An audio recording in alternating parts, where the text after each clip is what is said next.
Nous continuons notre série de présentation des alliés. Les alliés, c'est ces attitudes, c'est ces comportements, c'est ces dispositions que vous devez prendre pour tirer meilleur profit des 8 méthodes décrites tout le long de cette formation.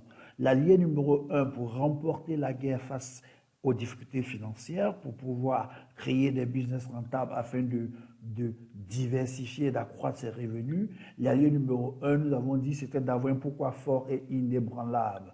Un pourquoi qui pourra être assez ancré dans nos émotions pour nous aider à pouvoir triompher des obstacles, du découragement, des adversités. En plus d'avoir un pourquoi fort et inébranlable, qui se résume en la rédaction de ce pourquoi et de sa biographie, vous allez recruter ce deuxième allié qui n'est rien d'autre que votre équipe. Oui, votre équipe. Toute personne qui veut réussir en entrepreneuriat, qui veut réussir dans la création de business rentables, doit forcément avoir une bonne et une belle équipe. Alors, sachez que votre succès en entrepreneuriat, il passera nécessairement par l'efficacité de l'équipe avec laquelle vous travaillez. Vous ne pouvez pas avoir des résultats impressionnants si vous travaillez tout seul.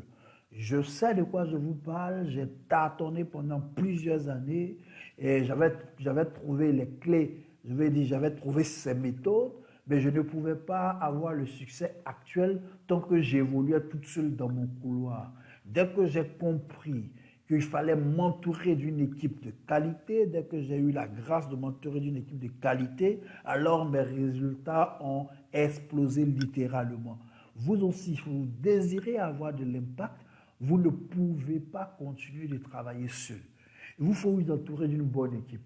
Une bonne équipe, c'est vrai, ce n'est pas la chose la plus facile à recruter, mais quand on arrive à avoir des personnes loyales, compétentes, qui partagent notre vision, alors on tient une clé fondamentale pour pouvoir avoir des résultats éclatants. Comment créer, comment avoir des personnes loyales, comment garder, comment avoir la loyauté des travailleurs? C'est une question qu'on me pose très souvent. Il n'y a vraiment pas de formule magique, mais je vous donne quelques conseils. Pour moi, pour pouvoir rendre votre collaborateur loyal, c'est d'abord partager avec lui votre vision. Il faut qu'il sache, il faut qu'il comprenne qu'il est partie prenante dans votre vision. Il faut qu'il comprenne que vous envisagez l'avenir avec lui. Il faut qu'il comprenne que vous n'êtes pas égoïste et que quand l'activité aura eu l'impact ou l'ampleur escomptée, ça ne se fera pas sans une progression sociale, matérielle et financière de sa part. D'accord? Et ça, ce n'est pas seulement verbalement que vous allez lui dire, il faut qu'il constate. Regardez, le secret premier pour rendre loyaux vos travailleurs, c'est de payer régulièrement, bon vent, malgré vent, quel que soit ce qui arrive, de payer leur salaire que vous l'avez fixé. Il ne vous demande pas de leur fixer de très gros salaires forcément, mais il vous demande d'être régulier dans le paiement de leur salaire. Ça, c'est un secret de taille. Tout travailleur est attaché à la parole donnée. Et si vous avez décidé de leur payer 50 000, 100 000, 150 000 francs, même si ça n'a pas marché, qu'il faut que vous vous sacrifiez pour privilégier leur paiement, faites-le et il y a de fortes chances que vous puissiez fidéliser de telles personnes.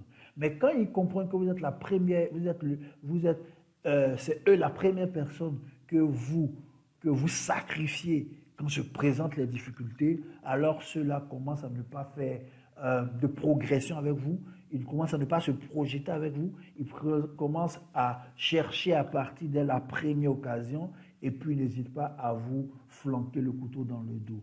Alors, respectez vos collaborateurs. Parfois aussi, on me demande est-ce que je dois travailler avec un membre de la famille ou pas. Tel n'est pas le cas. A priori, on dit ne pas travailler avec les membres de la famille, mais si un membre de la famille est loyal, il a les compétences, il doit, alors pourquoi ne pas travailler avec lui? Moi, je préfère prendre des gens que je vais bâtir. C'est vrai, il faut recruter les meilleurs, mais en plus de cela, il faut plutôt chercher des gens avec qui vous allez grandir, des gens qui vont apprendre et qui vont maîtriser la tâche, mais qui ont surtout la volonté de le faire. Sinon, l'idéal, c'est de s'entourer des experts. Mais un expert qui est prêt à partir à tout moment, il est moins productif que quelqu'un qui veut apprendre et grandir avec vous. Donc, pouvoir vous entourer de ces personnes loyales. Et même quand ils sont membres de la famille, il faut qu'ils sachent que vos rapports sont professionnels et que en cas de conflit ou en cas de malversation, vous n'hésiterez pas à leur flanquer une convocation à gérer cette histoire devant les autorités compétentes. Donc, votre travailleur doit en être conscient qu'en cas de vol, en cas de conflit, en cas de malversation, ce litige se terminera devant les autorités compétentes, qu'il ne suffira pas simplement de vous présenter des excuses et puis le dossier sera clos. Donc la bonne équipe, en gros, c'est cette personne loyale qui croit en votre vision, ces personnes pour lesquelles vous êtes prêts à vous sacrifier, les personnes pour lesquelles vous êtes très clair, que vous mettez les conditions pour qu'ils puissent travailler, vous prenez des résultats, mais qui surtout sont compétents et qui veulent apprendre.